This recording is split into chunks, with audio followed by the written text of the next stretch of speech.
Voilà, mesdames, messieurs, je suis très heureux d'ouvrir cette conférence sur la ruralité des origines à nos jours.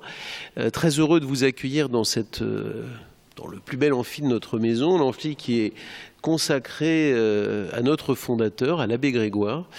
Et d'ailleurs, il y a une légende comme quoi, effectivement, normalement, l'empereur, en l'occurrence Napoléon III, quand l'amphi a été refait, avait fait cette loge pour assister aux conférences, mais l'histoire dit aussi qu'il ne serait jamais venu. Mais enfin voilà, donc c'est notre amphi. Je suis très heureux d'accueillir d'abord le président du CNAM de Millau, Jean-Michel Baumevieille, de l'accueillir Benoît Culturello, qui est le président de l'amicale des Millalvois de France et des Aveyronnais d'ici et d'ailleurs.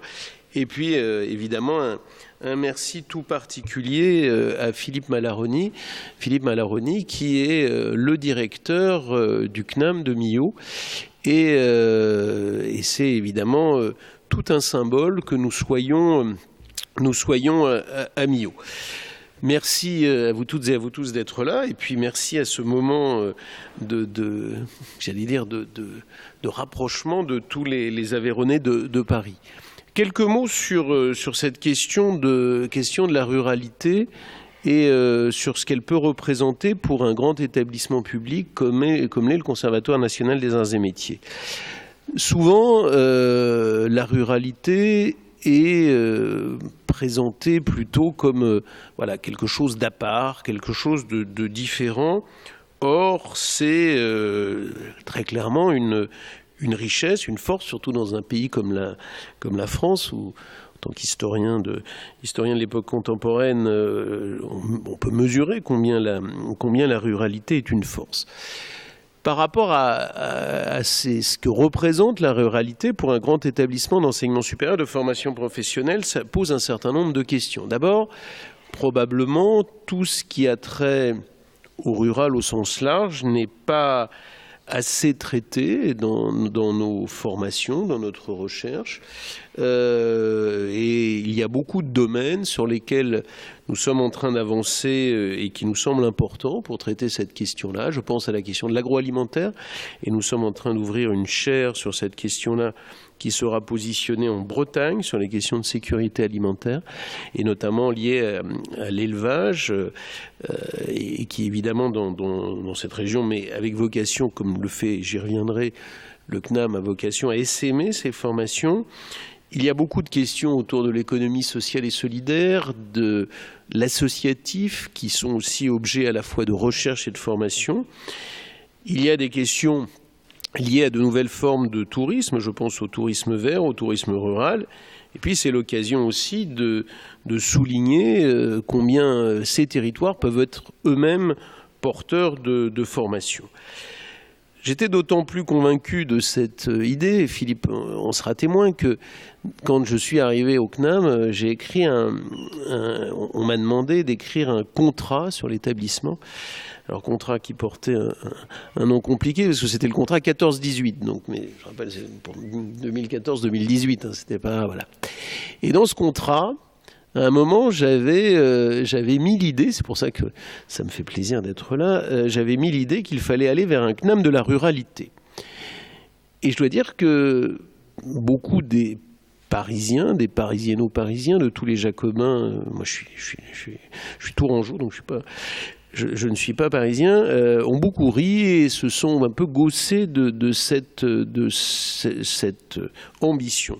Or, cette ambition, elle me semble importante à trois niveaux. Premier niveau, eh bien, il y a, comme je le disais tout à l'heure, il y a des vraies richesses, des vraies ressources, et je salue le travail que mène Philippe, que mène sous la houlette bienveillante, je le sais, de son président, pour inventer des nouvelles formations, pour porter que, à contrario, ce soit les territoires qui soient porteurs de novation, porteurs d'avancées, dans un pays où c'est singulièrement quand même le poids de la capitale qui règne, et donc c'est quelque chose d'important.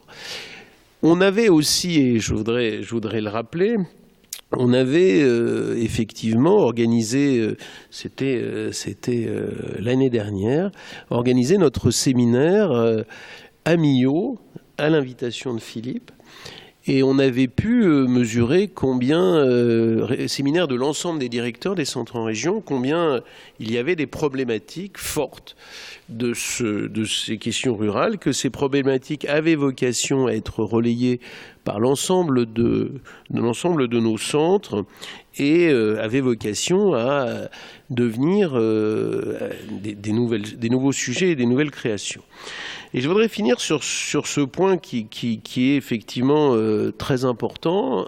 Nous sommes à un moment où s'ouvrent beaucoup de réflexions. Le gouvernement a engagé une réflexion sur l'entrée à l'enseignement supérieur, engagé une réflexion sur l'apprentissage, engagé une réflexion sur la formation professionnelle.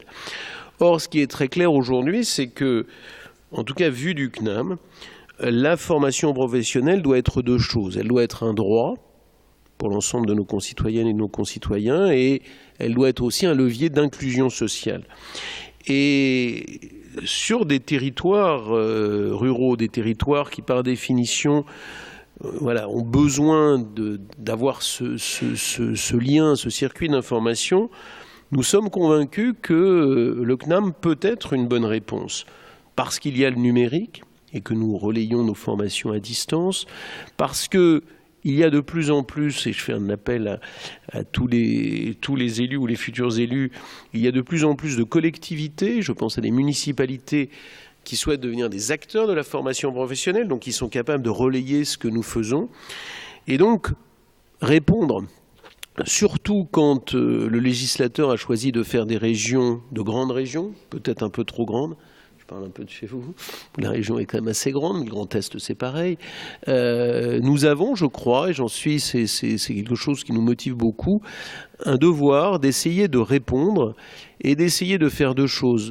Diffuser la bonne formation et mobiliser, sensibiliser, faire réagir, notamment avec un mixte entre des formations déployées à distance, mais aussi des points de regroupement.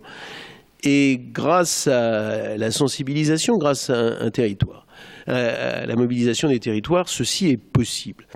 Donc, pour nous, le CNAM de Millau, son action, appuyée fortement et soutenue par les collectivités, soutenue par le monde socio-économique, est très emblématique de ce que nous avons à faire, c'est-à-dire être présent au plus près des territoires, au plus près de nos concitoyennes et nos concitoyens, et assurer ce qui est le cœur de notre mission de service public, de faire de la formation professionnelle un droit et la possibilité de concilier les attentes, les potentialités avec les réussites. Donc, je suis très heureux de laisser la parole. C'est Monsieur le Président qui parle après au Président, et de vous saluer, de vous remercier beaucoup d'être là. Merci beaucoup.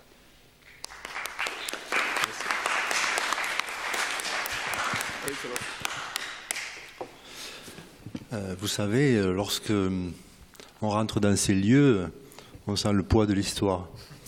Et pour ce qui me concerne, mon histoire avec le CNAM, elle a commencé il y a bien longtemps, lorsque je suis allé à Montpellier sur les cours de l'ICH au CNAM de Montpellier. Et je ne pensais pas que 30 ans après, je me retrouverais devant vous de ce prestigieux amphithéâtre à vous présenter notre association Millau Enseignement Supérieur. Mais bon, c'est ainsi.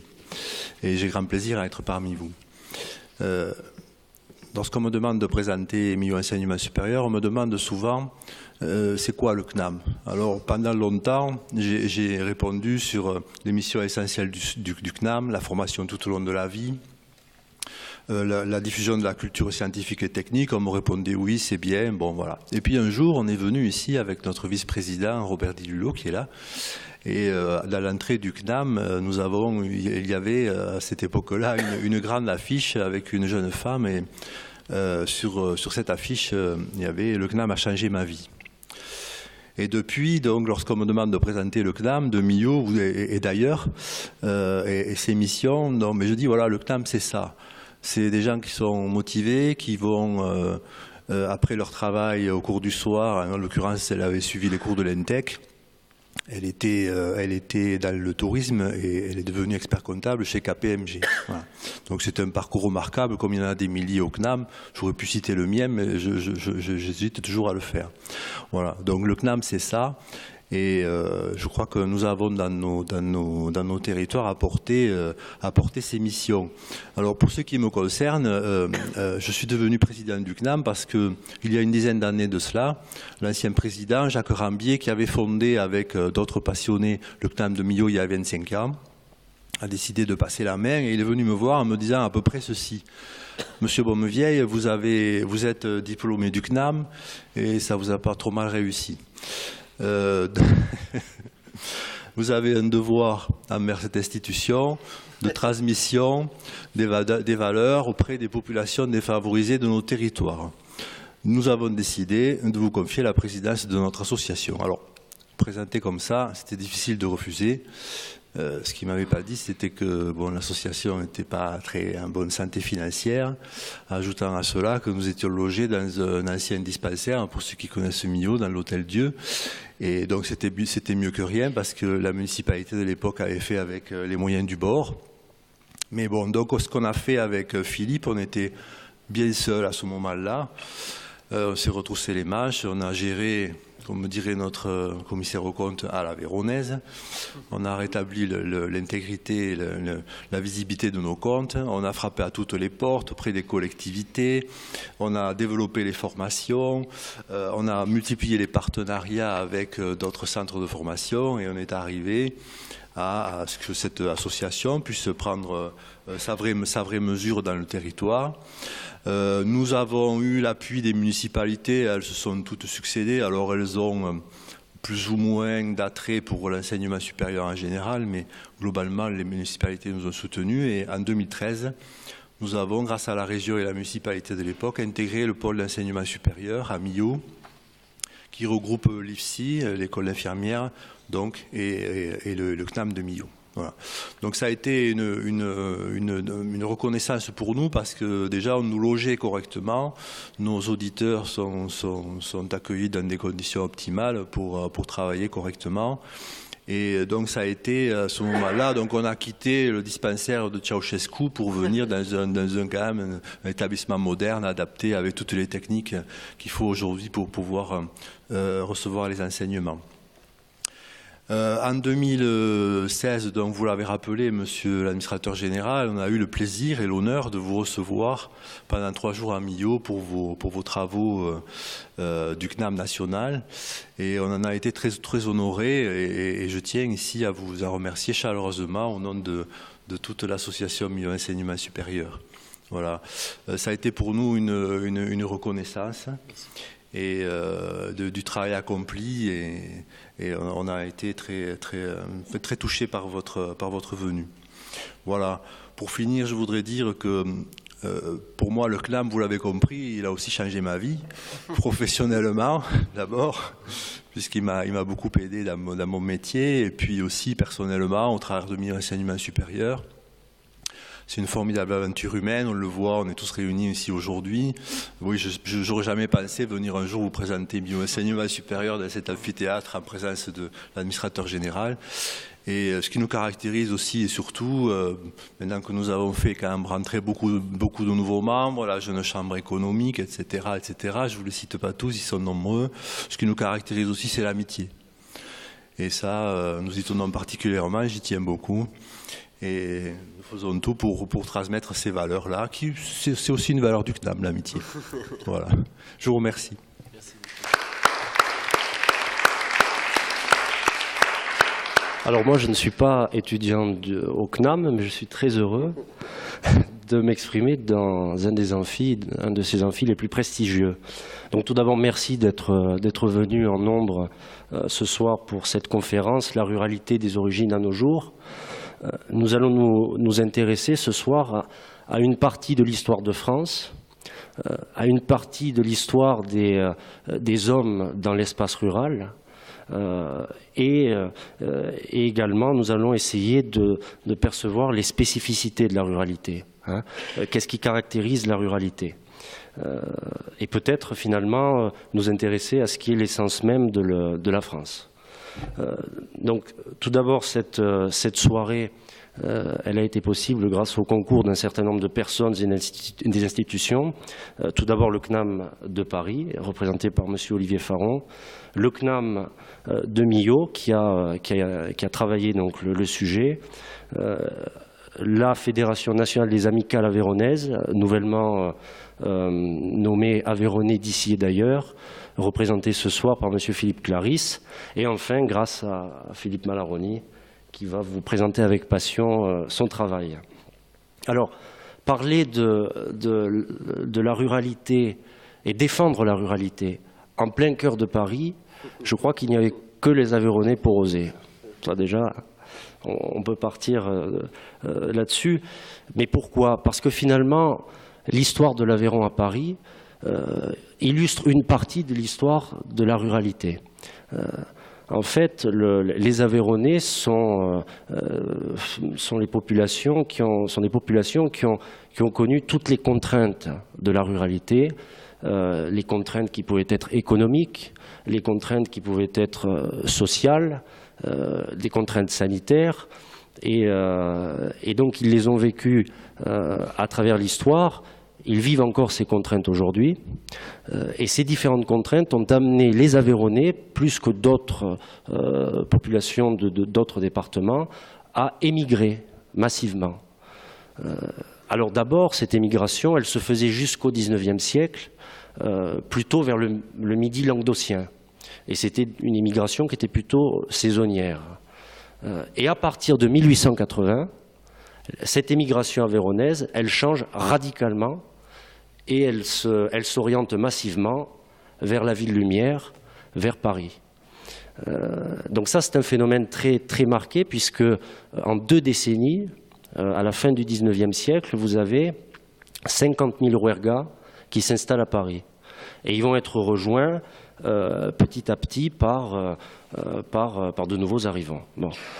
Alors, il faut se resituer à l'époque. Ces Aveyronnais qui s'installent à Paris, donc à la fin du XIXe siècle, au début du XXe siècle, ils arrivent avec leur patois, puisque à l'époque, ces Aveyronnais conversaient encore principalement avec le patois.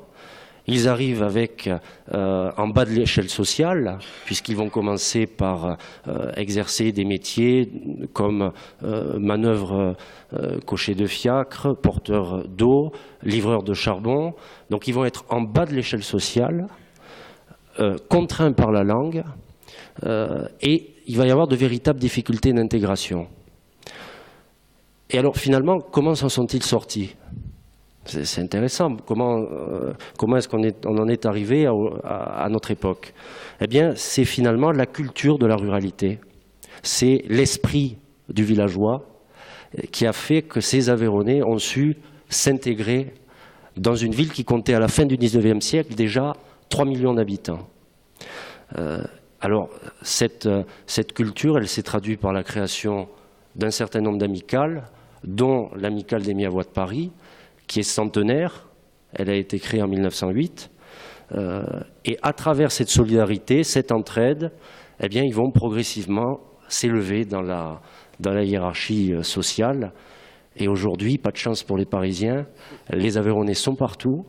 Ils détiendraient plus de 6000 affaires dans la capitale. Ils sont dispersés un peu partout. Donc voilà, finalement l'Aveyron à Paris, c'est aussi synonyme de réussite sociale, de réussite économique et de solidarité. Voilà.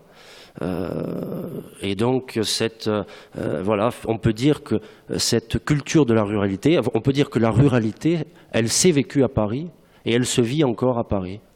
Puisque cette solidarité aveyronnaise existe encore, s'exprime encore au travers des amicales et au travers des Aveyronnais. Voilà. Bon, une petite réflexion, cette ruralité, qu'est-ce que c'est finalement? Qu'est-ce que la ruralité? Est-ce que c'est une culture? Est-ce que c'est un positionnement géographique? Est-ce que c'est un état d'esprit? Philippe Malaroni va nous en dire un peu plus à l'occasion de la conférence. Voilà. On va essayer de comprendre, est-ce que cette opposition aujourd'hui, si on se resitue aujourd'hui, est-ce que cette opposition ville-campagne, métropole, ville moyenne a encore du sens? Voilà, c'est toutes ces questions qui vont nous intéresser aujourd'hui. il y a des rapports qui tentent à montrer que les inégalités territoriales se creusent encore. J'ai en tête un rapport de France Stratégie, qui est un organisme d'expertise gouvernementale, qui a indiqué qu'entre 2000 et 2013, les inégalités territoriales se sont encore creusées, malgré 30 ans de décentralisation. Donc cela pose la question de l'aménagement du territoire. On a une concentration de l'activité, des populations qualifiées, de la richesse dans les grandes aires urbaines et notamment à Paris. Alors est-ce que cela traduit un mouvement de population ou est-ce que c'est le fruit d'une volonté en termes d'aménagement du territoire? C'est une bonne question. Mais avant de comprendre finalement la ruralité d'aujourd'hui et peut-être essayer de la définir, eh bien, il faut se replonger dans l'histoire. Donc c'est ce qui va nous concerner ce soir. Bon, j'avais d'autres choses à dire, mais je les ai perdues. Alors je vais laisser la parole à Philippe. Juste une petite confidence. Votre conférencier de ce soir est aussi un ami pour moi. On s'est rencontrés il y a 5 ans sur les bancs de l'université. Enfin, pardon. Moi, j'étais sur le banc à l'université et lui était en face à l'amphithéâtre. Et donc, bon, on a eu dès cette époque des échanges. On était très intéressés par les faits de société, les faits économiques. Ça nous a rapprochés. En plus de cela, il y a nos attaches aveyronaises et une autre confidence, nos attaches corses, qui nous ont rapprochés. Et aujourd'hui, voilà, on est amené à mener tout un tas de projets ensemble, et il y en aura d'autres. Mais finalement, voilà, je suis ravi parce que c'est aussi ça, la ruralité, c'est les échanges intergénérationnels, qu'on peut ne pas retrouver dans d'autres territoires. Voilà. Bon, mais je tiens une revanche étudiante quand même ce soir, puisque je partage le tableau avec lui. Mais je crois que ce temps n'a que trop duré. Je te laisse la parole. À toi, Philippe.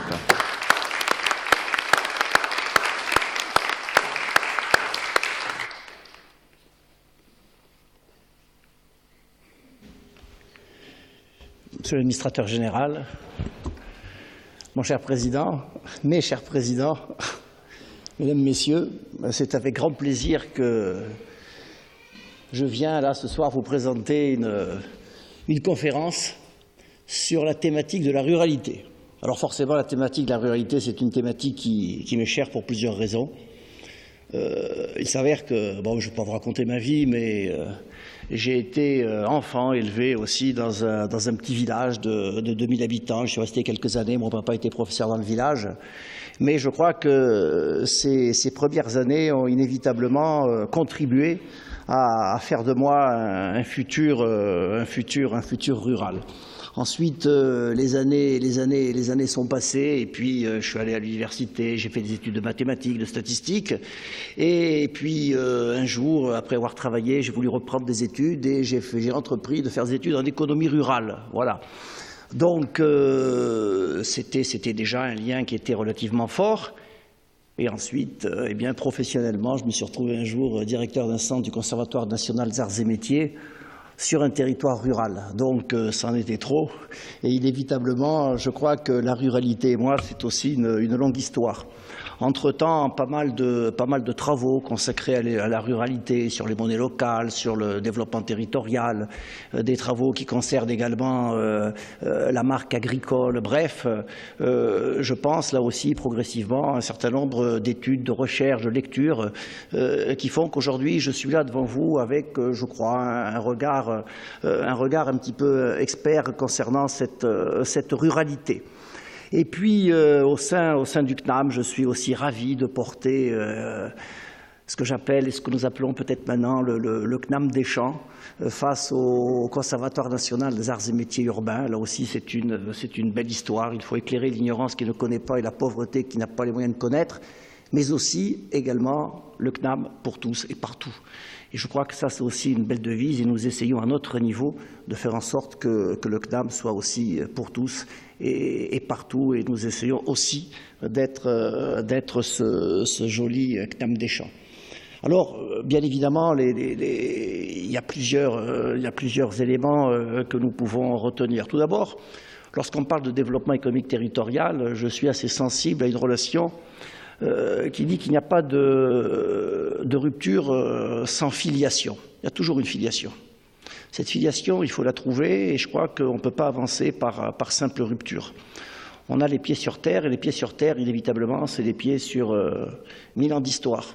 1000 ans d'histoire qui nous concernent. La France a une histoire, c'est aussi une histoire rurale. Et je crois que, là aussi, j'ai en mémoire cette citation de Nietzsche, celui qui ignore son passé est condamné à le revivre. Et je crois qu'il faut aussi avoir cette belle pensée à l'esprit. Dans ces conditions, moi, voyez-vous, ce soir, je vais vous présenter à la fois une histoire de la ruralité. Bien évidemment, on pourrait y rester des heures. Je vais vous présenter quelque chose de relativement concentré autour d'un certain nombre de faits qui vont inévitablement nous orienter sur pas mal d'éléments présents. Et je crois que c'est par le passé que nous aurons quelques défis qui se présentent devant nous. Et nous essaierons ensemble de relever ces défis, de relever le défi de la ruralité. Alors ce n'est pas la France rurale face à la France urbaine, parce qu'inévitablement, nous essayons, nous, à tous les niveaux, de réduire justement la fracture ville-campagne, mais on verra au travers de l'histoire que cette fracture ville-campagne est très ancienne. J'ai lu dans Midi Libre, je crois que c'était le 22 octobre, notre ministre de l'Intérieur qui indiquait la volonté de réduire la fracture ville-campagne. Je le rassure, on essaie de le faire depuis le XIIe siècle, d'essayer de réduire la fracture ville-campagne. Alors, si on veut un peu rentrer donc dans le film de l'histoire concernant la ruralité, j'y vois trois grandes périodes. Une période de l'origine, un peu de l'agriculture finalement, donc pourquoi pas 8000 ans avant notre ère, jusqu'au milieu du XIVe siècle. Et puis, ça va peut-être même aller un peu plus loin. Disons une première période jusqu'à 1918, mais vous voyez, je vais être très large. Première période jusqu'à 1918, c'est la période au cours de laquelle vous allez avoir une société rurale qui va s'imposer. Alors c'est une période un peu particulière parce que la société rurale est reine, mais le pouvoir est urbain. Ensuite, une deuxième période de 1918 à 1960. Là, c'est un peu l'inverse qui va s'opérer, c'est-à-dire qu'on va voir progressivement la pluriactivité des campagnes disparaître.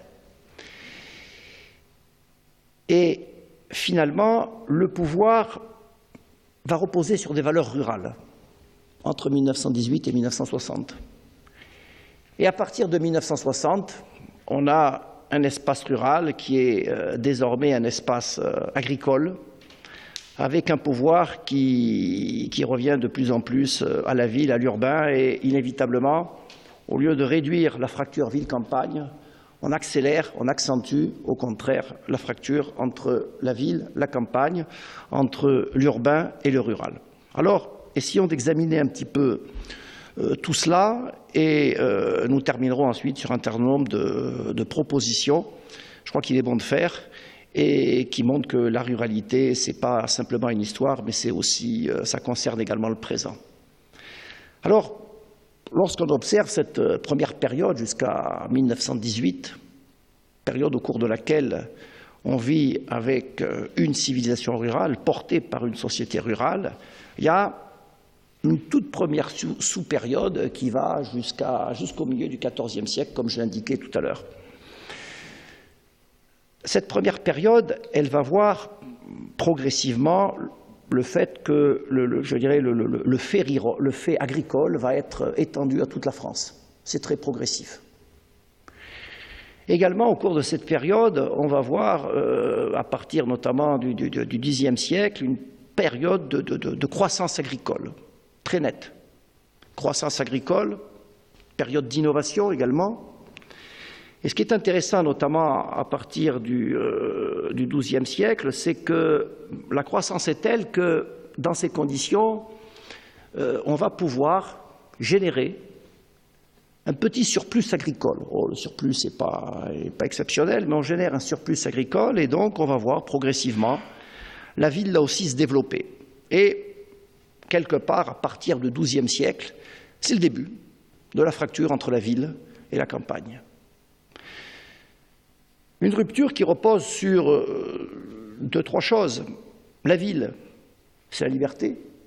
La ville, ce sont des espaces dits de franchise, alors que la campagne, la zone rurale, eh bien, ce sont des espaces de domination, c'est le servage, ce sont des espaces où on impose, soit on vit sur des rentes, soit c'est le seigneur qui, au travers de son droit de ban, multiplie l'impôt, multiplie les péages, multiplie l'imposition. Donc oui, c'est un début de fracture entre la ville et la campagne. Cette fracture entre la ville et la campagne, elle va s'accélérer toujours au XIIe siècle, et c'est un petit peu aussi une conséquence, avec la monétarisation croissante de l'économie et de la société en règle générale. Alors, ça ne veut pas dire que l'argent n'existait pas, mais l'argent fait son entrée massive dès le XIIe siècle. On voit apparaître un monde d'artisans, on voit apparaître un monde de commerçants. Les échanges sont là, il faut de l'argent, et avec l'argent, automatiquement, c'est le crédit, et si c'est le crédit, c'est l'endettement. Et l'argent, c'est la ruine pour la société paysanne. Une société paysanne qui était déjà dominée, mais là, elle va être dominée économiquement, elle va être dominée monétairement. Il lui faut de l'argent. Il lui faut de l'argent. Fini les corvées en nature. Désormais, le seigneur, il veut de l'argent. Et donc, pour avoir de l'argent, compte tenu de la faiblesse des récoltes, eh bien, on s'endette. On s'endette et on accentue le ressentiment, voyez-vous, entre la ville et la campagne. Et progressivement, on va voir apparaître une société de classe qui va interférer avec une société d'ordre. C'est vrai au plan de la société tout entière, et c'est vrai également à l'échelle de la zone rurale, à l'échelle de notre territoire rural. Alors, nous sommes à la fin du XIIe siècle, XIIIe siècle, le beau XIIe siècle, belle croissance, paix relative, environnement relativement calme et belle production. Mais tout cela ne durera pas. Tout cela ne durera pas parce que la croissance agricole, elle est là certainement. Il y a une belle croissance démographique également, et pour ceux qui ont fait de l'économie, Malthus n'est pas très loin.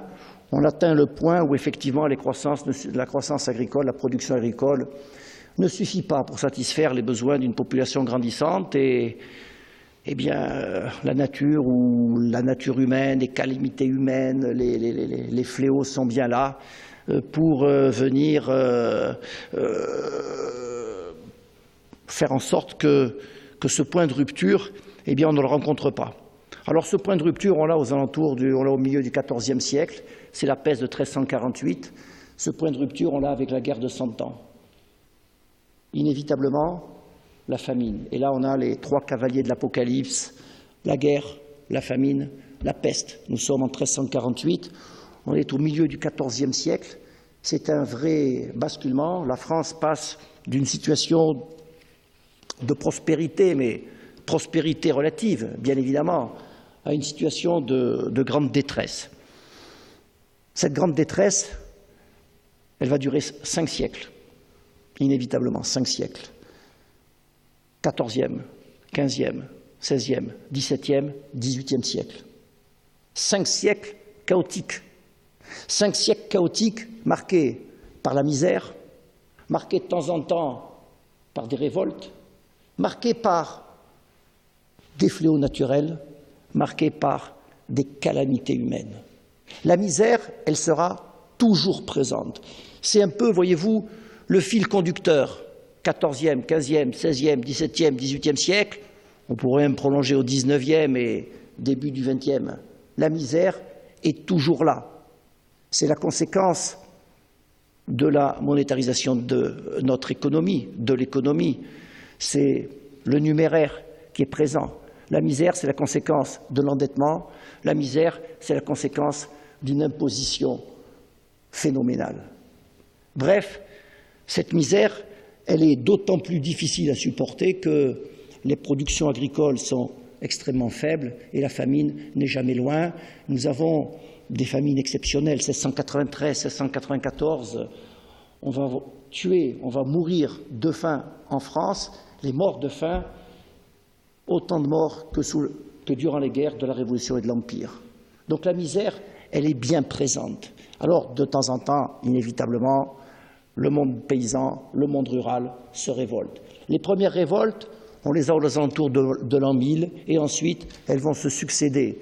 Les Tichins, les Croquants, bref, toutes les jacqueries vont se succéder. Alors, il est intéressant quand même de remarquer qu'une révolte paysanne, c'est toujours pour des raisons financières. On remet en question une imposition. Quand on dit, le cher économiste Laffer, trop d'impôts tue d'impôts, je crois que trop d'impôts tue aussi le gouvernement. Trop d'impôts tue le gouvernement parce que trop d'impôts, c'est insupportable. C'était insupportable au XIVe, XVe, c'est aussi insupportable, rassurez-vous, au XXIe siècle. Mais c'était insupportable quand on touchait des revenus qui étaient déjà extrêmement bas. Donc, les révoltes, elles sont là, mais elles ne sont pas politiques. On ne remet pas la monarchie en question.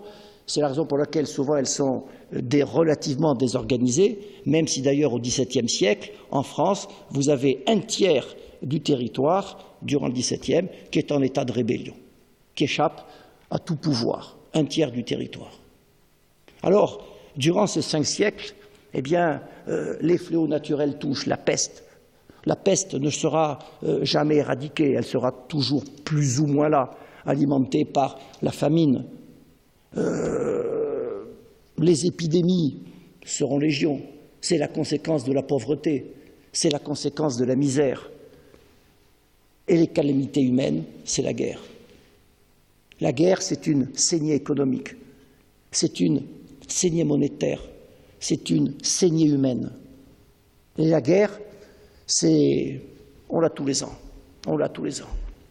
Excepté, on le verra, le XVIIIe siècle, où on n'a pratiquement pas de guerre sur notre territoire national, mais jusqu'au XVIIIe, la guerre est présente, XIXe, la guerre sera présente, encore une fois, bref, la guerre est toujours présente.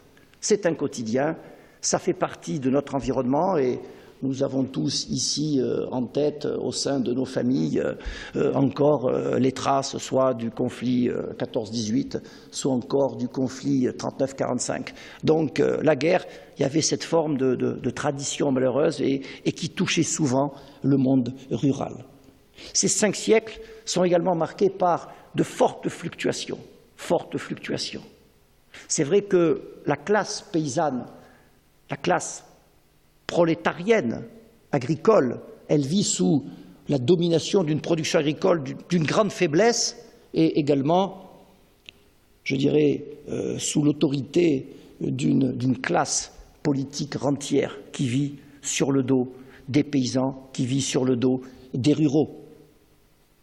Alors, c'est vrai que la production agricole est loin d'être exceptionnelle, tant et si bien que on vit dans le cadre d'une agriculture, polyculture, consommation domestique. Un chiffre, 85% de la population est rurale. Aujourd'hui, un chiffre, 85% de la population est urbaine. C'est dire, on a tout inversé. 85% de la population est rurale. L'autoconsommation, c'est la règle. On ne peut pas faire différemment. Alors, c'est sûr que durant ces 5 siècles, la production dépend des variations climatiques. On dépend des variations climatiques. Quand il y a famine, c'est souvent la conséquence d'un climat catastrophique. Ici, j'attire votre attention sur le fait qu'à partir du XIVe siècle, jusqu'en 1850, on rentre dans ce qu'on appelle le petit âge glaciaire. C'est-à-dire que le XIIe siècle, qui était un siècle qui est une sorte d'optimum climatique, il est effectivement derrière nous. À partir du XIVe siècle, jusqu'aux alentours de 1850, on va rentrer dans un petit âge glaciaire. Ah, c'est de la tendance, hein, bien évidemment, parce que ça n'évitera pas des étés chauds. Je crois qu'aux alentours de 1776, entre 1776 et 1786, durant cette décennale, on va battre des records de chaleur. Mais la tendance sur ces 5 siècles, c'est bien évidemment une tendance au petit âge glaciaire, et ce n'est qu'à partir de 1850 que les glaciers vont progressivement reculer. Donc, de façon générale, le climat durant ces 5 siècles n'est pas très favorable aux productions agricoles. Ce qui fait qu'on vit misérablement, on mange misérablement, la bonne nourriture, la gastronomie paysanne. Ça, c'est une invention du XXe siècle. Jusqu'au début du XXe siècle, on ne mange pas bien à la campagne. On a plutôt faim à la campagne. Et donc, dans ces conditions, eh bien, on est obligé d'avoir une pluriactivité, souvent une double activité à minima. On est artisan, on est paysan. L'industrie, elle est rurale, parce que la ville balbutie encore son industrie. Une industrie, de petite industrie artisanale, pas mal d'échanges, mais une industrie rurale qui est florissante pour alimenter une pluriactivité qui est la règle dans le monde rural. Et la ville dans tout ça? Eh bien, la ville, elle regarde le monde rural avec hostilité. La ville, c'est la culture, la campagne, les cultures. La ville, elle détient le savoir. La campagne, elle se replie sur elle-même. Alors, c'est sûr qu'on n'est pas aidé non plus par les... J'en dirais aussi quelques mots sur les moyens de communication. Hein. On vivait, je veux dire, la vie entière se déroulait dans un rayon de 5 km autour de chez soi. Donc, les échanges n'existaient pas. On vit replié sur soi, dominé par un monde violent. La campagne est violente. La campagne est violente. Les rixes sont courantes. On se bat entre villages. Quand on se croise, un mauvais regard et c'est la bagarre. Donc, le monde est très, très, très, très violent. 17e, 18e siècle, jusqu'au 18e siècle. À partir du 18e siècle, il y aura une organisation un petit peu différente à l'échelle du territoire.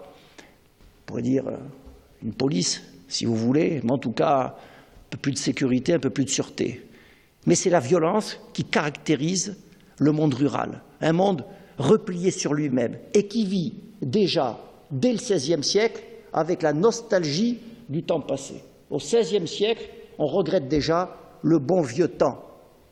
On vit dans un monde qui est imprégné de traditions, imprégné de superstitions, où vous avez le profane et la religion qui se côtoient, qui se mélangent et qui donnent d'ailleurs parfois des cultes un petit peu particuliers, très particuliers. Bref, la campagne, le monde rural, reste un monde d'hommes. Les lumières n'y rentrent pas beaucoup. C'est vrai que la ville traite les ruraux de rustres, les mulets de l'État, canailles, sauvages, animaux farouches. Voilà comment Richelieu, Mazarin, Madame de Sévigné, La Bruyère traitaient les paysans de l'époque. J'aurais pu citer aussi Voltaire, qui indiquait que finalement les paysans n'avaient pas besoin de lire ni d'écrire pour faire les travaux des champs. Il n'était pas nécessaire d'avoir une grande culture. Et j'aurais pu citer également Rousseau. Donc vous voyez que le savoir à la campagne, ça n'existe pas. Heureusement qu'il y a le CNAM de Millau, hein, vous allez me dire. Donc c'est vrai que c'est un milieu fermé. Un milieu fermé, donc, où la connaissance n'existe pas, et je dirais fermé, voire un milieu renfermé. Et donc oui, la fracture ville-campagne est bien réelle, elle existe. Et c'est, je dirais, ce monde qui va connaître la Révolution française de 1789.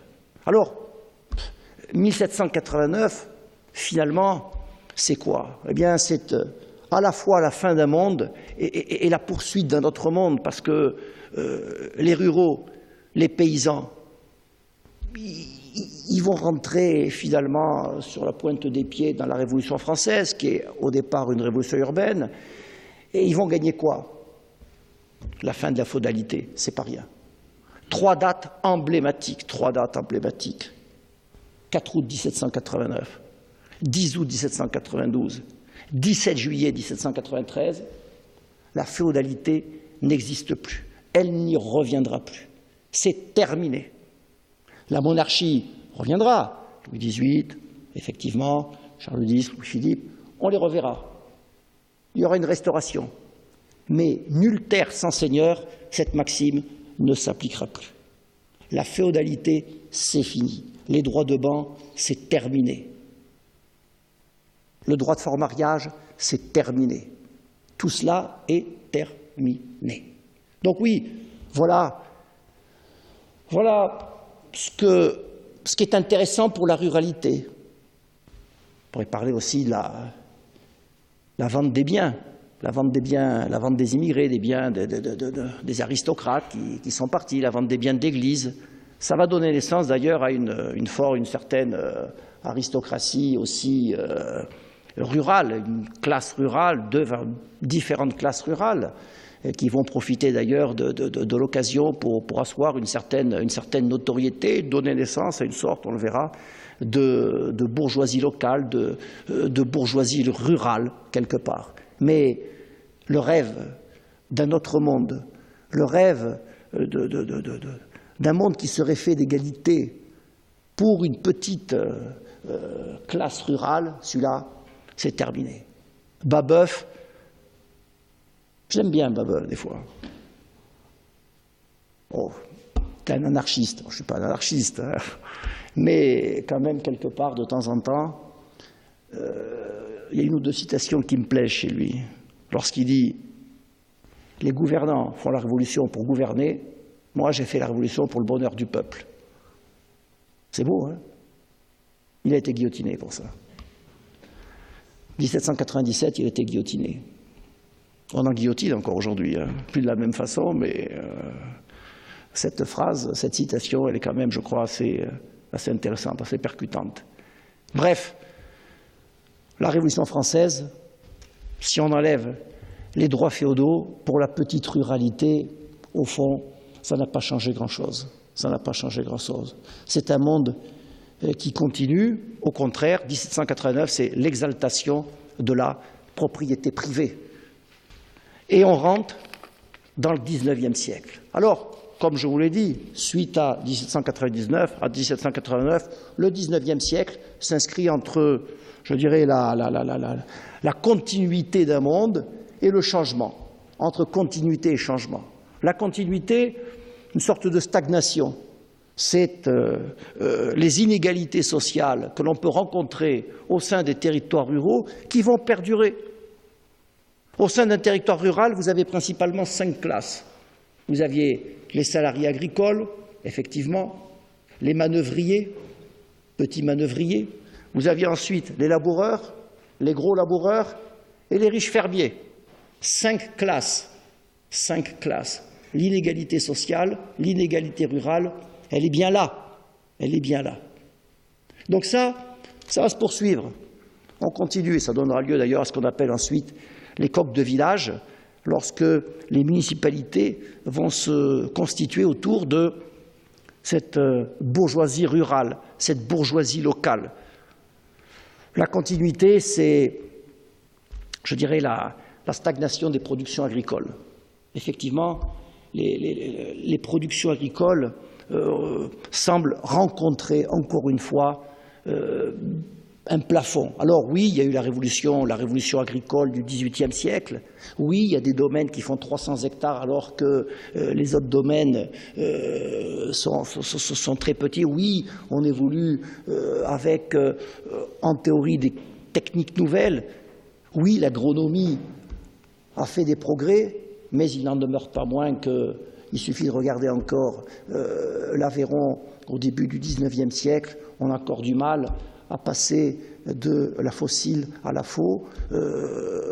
Il a fallu pour cela faire venir des équipes aussi d'agriculteurs d'autres territoires, d'autres régions, pour souligner notamment l'intérêt de la faux par rapport à la fossile. On a encore des coins de notre territoire où on utilise l'araire au lieu d'utiliser la charrue. Donc, en théorie, on a eu une révolution agricole. En pratique, la production agricole reste plafonnée. Et lorsqu'elle reste plafonnée, c'est tout un territoire rural qui reste plafonné dans son développement économique. Ce qui fait qu'au XIXe siècle, nous avons encore une pluriactivité. La pluriactivité reste encore la règle dans le monde rural. Donc ça, c'est vrai que vous avez là une forme de stagnation. Une forme de stagnation. La continuité également, c'est le passéisme, c'est l'immobilisme. Ça, c'est une caractéristique du monde rural et c'est pas très positif là-dessus. On vit toujours avec le culte du passé. Toutes les actions semblent être dominées par le regret. Et on le voit même au XIXe siècle. Lorsque le train va remplacer la diligence, on va le regretter. Lorsqu'à la fin du XIXe, on voit arriver les voitures et que les voitures remplaceront le train, on va le regretter. Lorsque les cafés vont remplacer les veillées, on va regretter les veillées. Et enfin, avec l'exode rural qui va s'intensifier, comme l'a dit mon ami Benoît, à partir de 1880, eh bien, dans ce cas, on va regretter les cafés. Vous voyez que, quelque part, on regrette toujours quelque chose. Regret, regret, regret. Voilà. Ça, c'est le fil conducteur, voyez-vous, de la ruralité. C'est un peu l'immobilisme, mais pas un immobilisme porteur, je dirais, de quelque chose d'intéressant. Là, en l'occurrence, c'est vraiment un immobilisme qui confine au passéisme. Par contre, lorsqu'on parle de continuité, de poursuite, les valeurs, ça c'est intéressant. Ce sont ces valeurs. La terre, d'ailleurs, elle est riche en émotions, elle est riche en, je dirais, en affectivité, quoi. La terre est riche. La terre, c'est de l'émotion, la terre, c'est des sensations. Ce sont ces valeurs de solidarité, de fraternité. C'est dur de travailler la terre. C'est difficile. Et ce sont ces valeurs, d'ailleurs, qui ont souvent permis à la France de s'en sortir au XIXe siècle. Ce sont ces valeurs qui ont permis à la France de gagner la guerre de 14-18. Quand on débute la guerre en 1914, la France, on est entre 40 et 45% encore, aux alentours de 45% de paysans. 40 et 45% de gens qui vivent encore dans la terre. L'Allemagne, c'est 25%. L'Allemagne, c'est 25%. Donc c'est vrai que dès qu'on va un tant soit peu s'enterrer, dès que la guerre va devenir finalement rurale, ce sont ces valeurs. Ce sont ces valeurs qui vont permettre, in fine, à la France en 1918 de gagner la guerre. Donc ça, c'est très positif. Ça, c'est très positif. Par contre, ce sont aussi des valeurs, on le verra, à partir de 1918, qui vont, compte tenu des regrets, compte tenu de l'immobilisme, qui vont un petit peu également bloquer la France dans son développement économique. Mais le XIXe siècle voit aussi un certain nombre de changements. Le changement, il est politique. Il est politique. Jusqu'au milieu du XIXe siècle, la France rurale, la France paysanne, est assez peu représentée en politique. Elle ne s'intéresse pas à la politique. Chaque fois qu'il y a une révolte, la révolte, elle est là pour des raisons purement économiques. On n'a pas d'argent, on se révolte. L'impôt est trop fort, on se révolte. Rendez-vous compte qu'au XVIIe siècle, l'imposition a été multipliée par 4. L'imposition a été multipliée par 4. En 1789, au moment de la Révolution, l'imposition, le taux d'imposition par rapport à des revenus qui étaient extrêmement bas, était de l'ordre de 75%. 75%. L'idée, c'était uniquement de permettre à la force de travail de se renouveler. De se renouveler. Donc c'est vrai que jusqu'au milieu du XIXe siècle, la France rurale ne s'intéresse pas à la politique. Alors, elle ne s'intéresse pas parce qu'elle déteste le désordre. La France rurale déteste le désordre. Comme elle est conservatrice, eh bien, elle sait ce qu'elle a et elle refuse d'aller vers une sorte d'inconnu. Donc, on fait avec le pouvoir en place, et avec le pouvoir en place, on essaie de faire en sorte que les impôts, il y en a un petit peu moins à payer. Et ça, c'est plutôt vrai jusqu'au XIXe siècle. La deuxième raison, c'est qu'on ne les invitait pas non plus dans le concert politique. Il faudra attendre 1830, la monarchie de Juillet, Louis-Philippe, roi des Français, pour se dire on va inviter la classe rurale à voter un petit peu plus. Alors, vous savez qu'en 1830, pour voter, il fallait payer d'impôts. Le cens, comme on disait. Alors, on va abaisser le niveau du cens. Et c'est vrai qu'en abaissant le niveau des cens, vous avez du coup un certain nombre de laboureurs qui vont pouvoir participer aux élections. Donc, on peut dire que 1830 va être une date qui va, une sorte de transition, voyez-vous, entre un monde rural qui se désintéressait du fait politique et un monde rural qui va rentrer progressivement dans la chose politique. Dans la chose politique. Ça, je crois que c'est un élément très, très, très, très important qu'il faut bien avoir à l'esprit. Alors, c'est d'autant plus intéressant, on le verra, que le monde rural n'est pas très républicain. On le verra également. Le monde rural n'aime pas la République parce que la République, pour lui, c'est synonyme de désordre. C'est synonyme de désordre. Et puis déjà, au XIXe siècle, la République, c'est de l'extrémisme, et puis il y a une sorte de collectivisation, de partage, des idées je dirais, si on voulait utiliser une terminologie moderne, actuelle, la République, c'est très à gauche. Le monde rural, plutôt conservateur, plutôt conservateur. Mais je reviendrai là aussi sur ce plan-là. Retenez donc qu'au milieu du XIXe siècle, on rentre plus ou moins dans un fait politique. Alors, le changement au XIXe siècle, c'est la révolution industrielle, bien évidemment. Deux révolutions industrielles. La première, 1830-1860. Qu'est-ce qui se passe pour les zones rurales? Pas grand-chose. Pas grand-chose, excepté le fait que, eh bien, avec l'arrivée du train, avec la naissance du ferroviaire, avec la naissance du rail, c'est quand même un monde qui va progressivement s'ouvrir, qui va progressivement pouvoir découvrir. Non seulement il va découvrir, mais c'est aussi l'agriculture qui va évoluer. On va passer d'un système où on était dans un système qui reposait sur de la polyculture, à un système qui va devenir plus spécialisé, plus monoculture. Nous sommes de Millau, nous allons peut-être boire des petites bouteilles de Côte de Millau. Bon, on n'est pas très loin du Languedoc, terre de vin. Languedoc, terre de vin, la spécialité vitivinicole du Languedoc-Roussillon, c'est le XIXe siècle. À partir du XIXe, effectivement, on va pouvoir expédier les vins du Languedoc à Paris.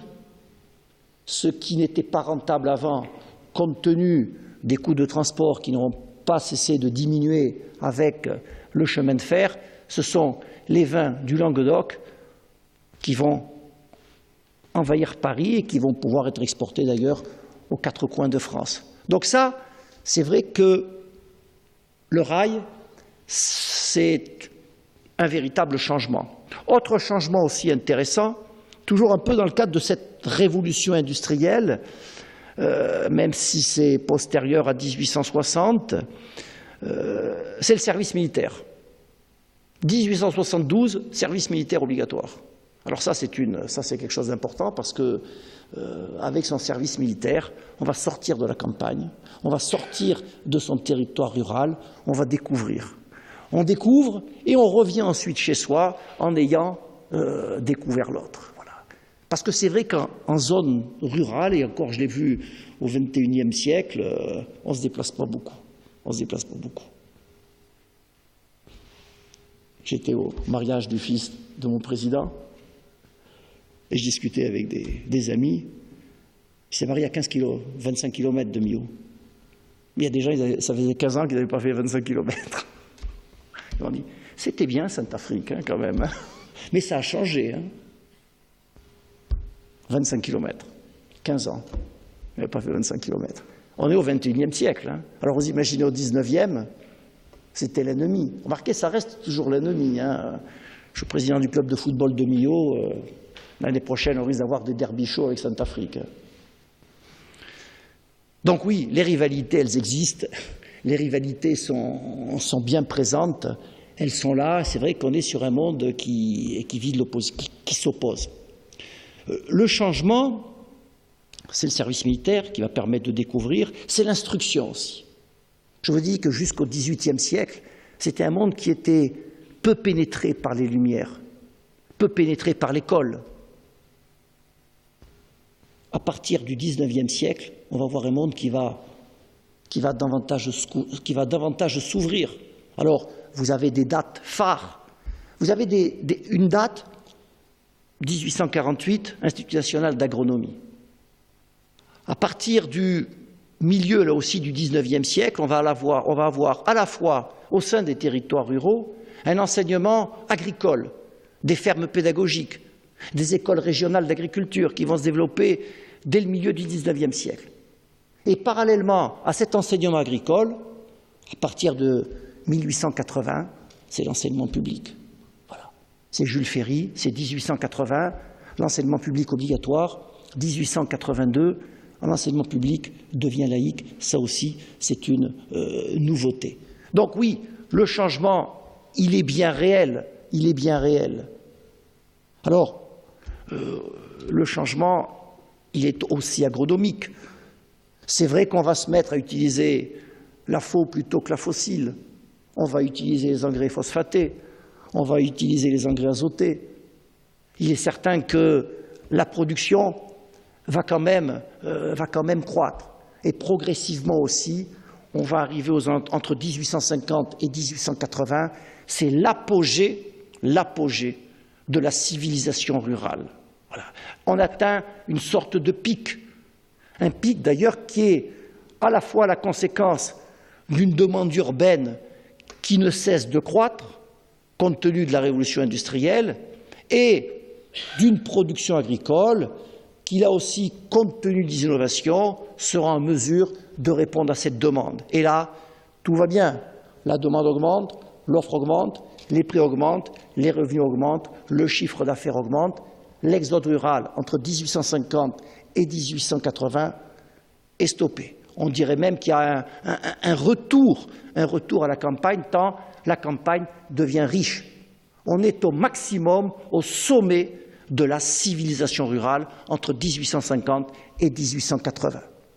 1880, effectivement, mon ami Benoît vous l'a indiqué, c'est une crise agricole majeure qui est la conséquence d'ailleurs de l'ouverture des marchés à partir de 1860 dans le cadre d'un traité de libre-échange.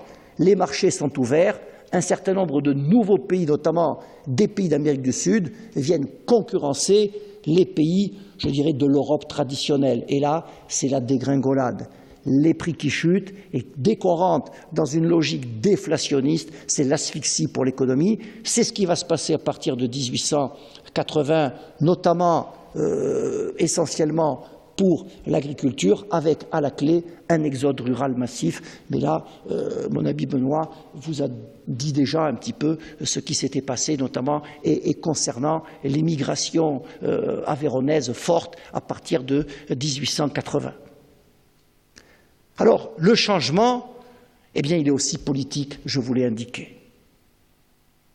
On conteste, c'est vrai, on se révolte, on continue à se révolter pour des raisons économiques, et j'ai en tête 1907, la révolte des vignerons du Midi, encore pour une histoire de prix, encore pour une histoire de vins plus ou moins trafiqués qui rencontraient là aussi la concurrence des vins d'Algérie. Donc, on se révolte. Alors, il va y avoir, à côté, je dirais, de ces révoltes,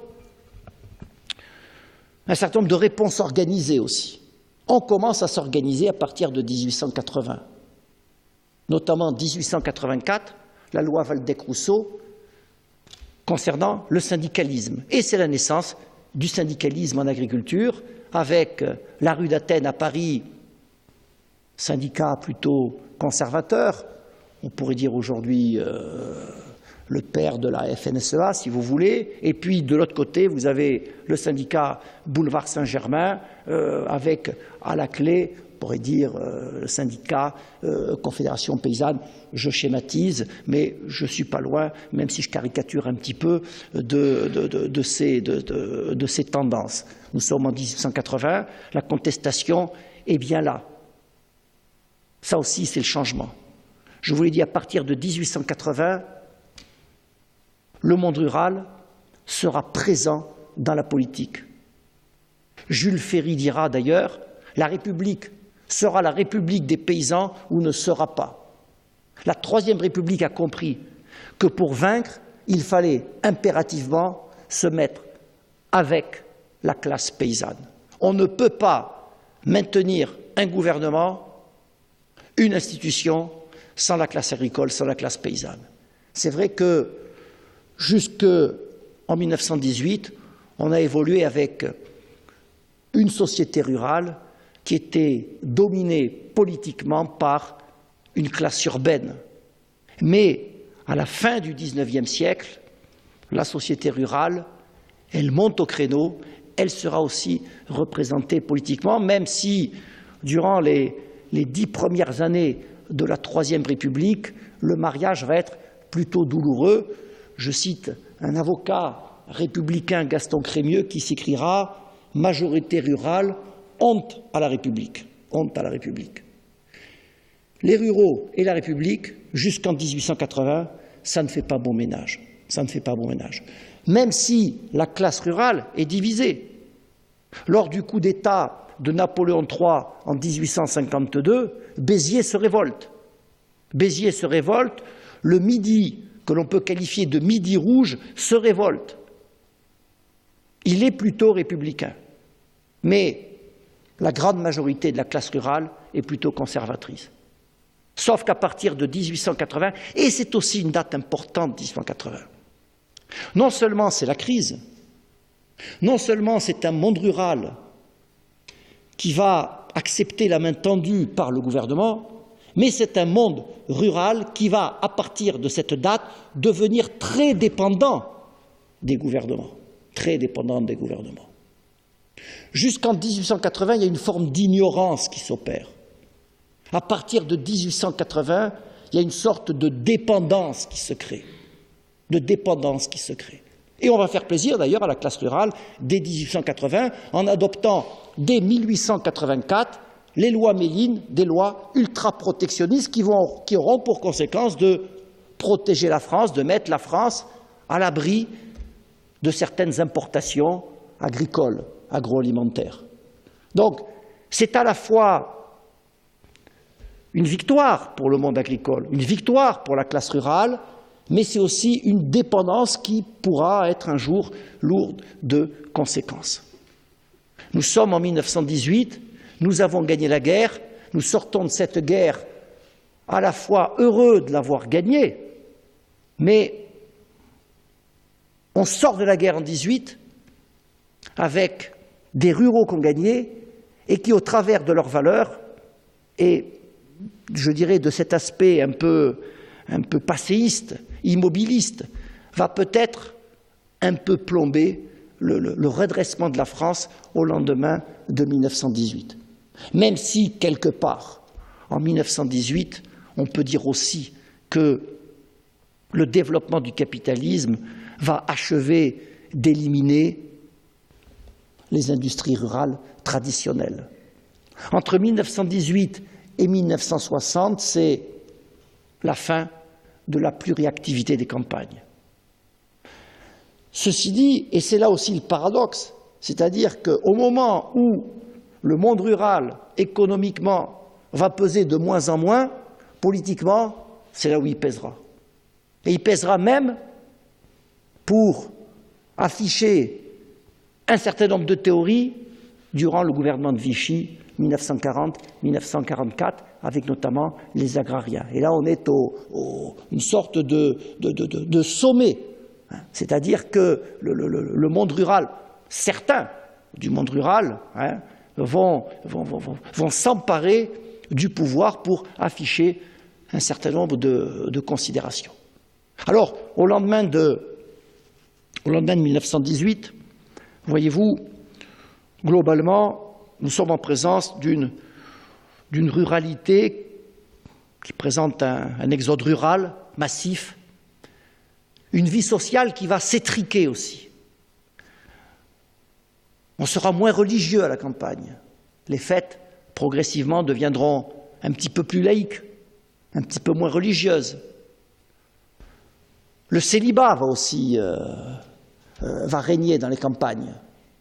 Et progressivement, on va voir apparaître le village comme un mythe, une sorte de musée vivant. Je ne sais pas si on peut appeler ça un musée vivant. En principe, un musée, c'est toujours mort. Mais une sorte de musée, d'héritage du passé, une sorte de témoignage. En tout cas, progressivement, on peut dire que le village deviendra un mythe. Alors, ça, c'est ce que l'on peut constater. Mais on fait également d'autres constats. C'est-à-dire qu'à côté de ces aspects qui invitent au pessimisme, on constate également une modernisation, un effort de modernisation quand même. Modernisation dans la culture, modernisation dans les connaissances agronomiques. Quand on a de l'argent, on n'investit pas uniquement dans la terre, on investit également dans l'équipement.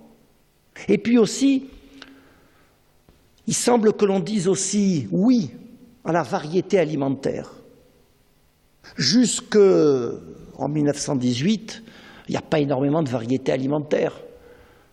On mange de la soupe 3 ou 4 fois par jour, des bouillies, des galettes. À partir de 1918, et entre 18 et 39, 45, on s'ouvre à la cuisine, on s'ouvre à la gastronomie, on s'ouvre à la variété alimentaire. On s'ouvre également à la variété vestimentaire. Le par-dessus fait son apparition.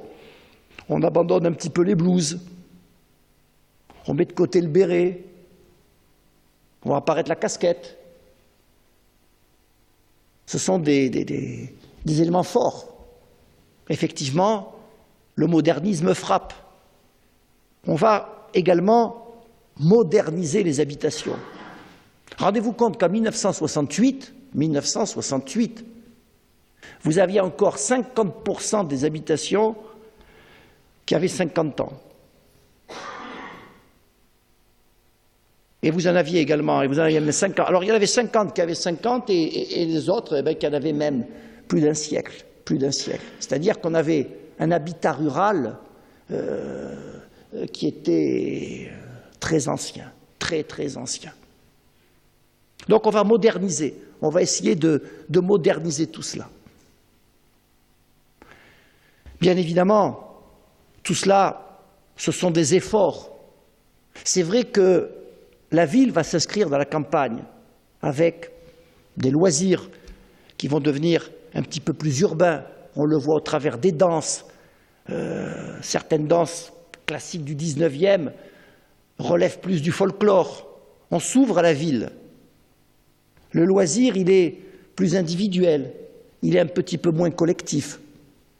Toutefois, l'autoconsommation reste de mise. Cette autoconsommation qui était quasiment la règle, souvenez-vous, au XIIIe siècle, elle reste encore de mise dans les années 50, jusque dans les années 50. 53% encore des produits consommés par les ruraux relèvent d'une autoconsommation. Quand on réfléchit au taux d'équipement, l'équipement des communes, l'adduction d'eau notamment, en 1954, vous n'aviez finalement que 50% des communes qui bénéficiaient de l'adduction d'eau. Et dans les années 70, 25% encore des communes rurales n'en bénéficiaient pas. C'est dire si tout cela est allé très vite, mais très vite par la suite, parce que ça a pris quand même beaucoup de temps. Donc, oui, il y a des efforts de modernisation, mais dans l'ensemble, jusque dans les années 60, on vit encore dans un monde relativement figé, dominé par des notables. Les notables qui ont le pouvoir dans les syndicats.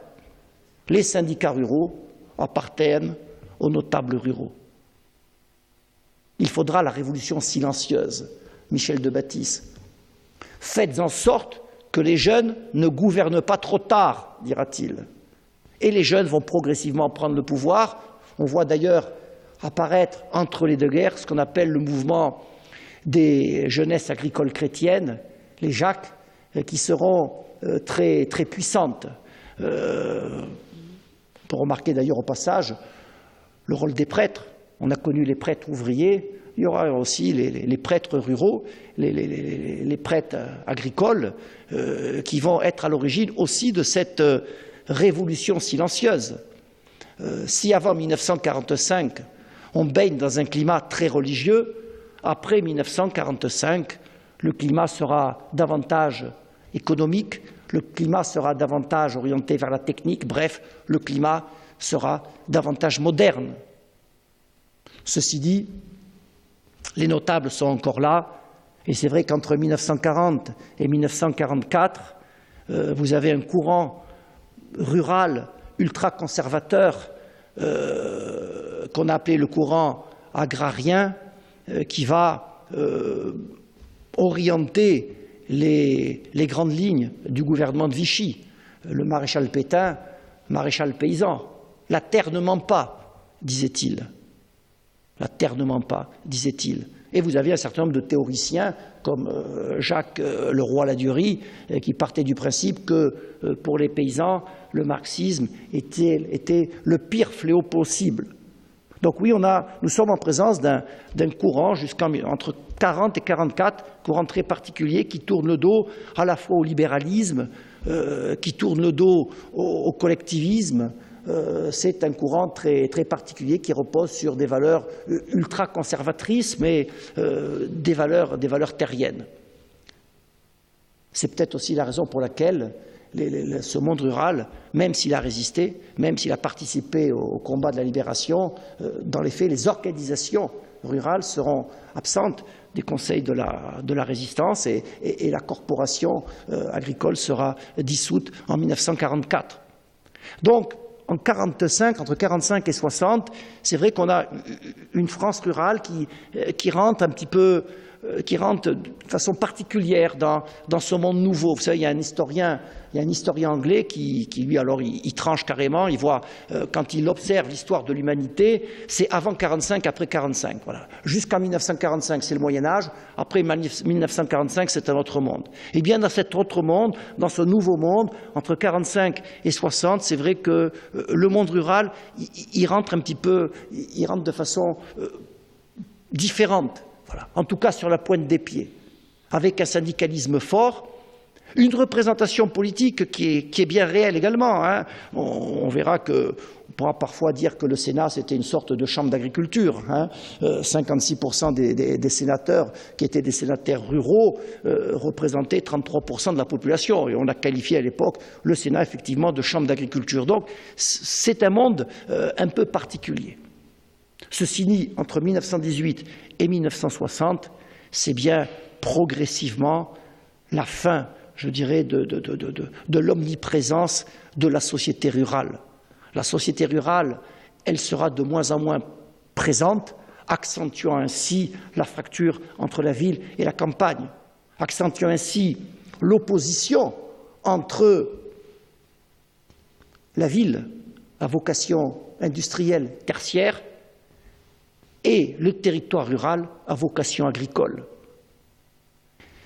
En 1960, de 60 à aujourd'hui, le territoire rural, c'est devenu essentiellement un territoire quasi exclusivement agricole. Quasi exclusivement agricole. Alors, je vous livre les lois de 60-62 qui auront effectivement pour conséquence de moderniser l'agriculture en encourageant les jeunes à prendre possession de leurs exploitations. On va encourager au travers du remembrement d'avoir des exploitations plus performantes, plus modernes. Mais tout cela aussi va concourir à accentuer la fracture entre la ville et la campagne. La ville, le pouvoir, la ville, la culture, la ville, on pense moderne, on pense développement de l'économie, et la campagne, on la cantonne en une production de matières premières agricoles indifférenciées. On est une sorte de sommet quasi caricature d'une production agricole qui va devenir intensive et, je dirais, son intensivité va aussi provoquer un rejet de la classe urbaine. Je discutais, il y a de cela quelques années, avec monsieur Valadier, donc un des pères de l'agriculture en Aveyron. Et il m'a dit, voyez-vous, avec les nouvelles formes d'agriculture, on peut voir 3 formes d'agriculture. L'agriculture, dans un premier temps, elle a dû produire pour nourrir. Ensuite, avec une agriculture qui est devenue de plus en plus intensive, on a pu produire pour produire. Avec les excès de l'agriculture intensive, m'a-t-il dit, va-t-on produire pour détruire? Va-t-on produire pour détruire? C'était M. Valadier qui m'avait suggéré ces 3 phrases. J'ai trouvé finalement phrases très intéressantes. Mais il est certain que, avec cette agriculture intensive, ça a pu contribuer là aussi à donner parfois une image qui n'a pas été partagée par l'ensemble de la communauté nationale, accentuant de fait la fracture entre la ville et la campagne, parce que derrière tout cela, il y a aussi beaucoup d'incompréhension.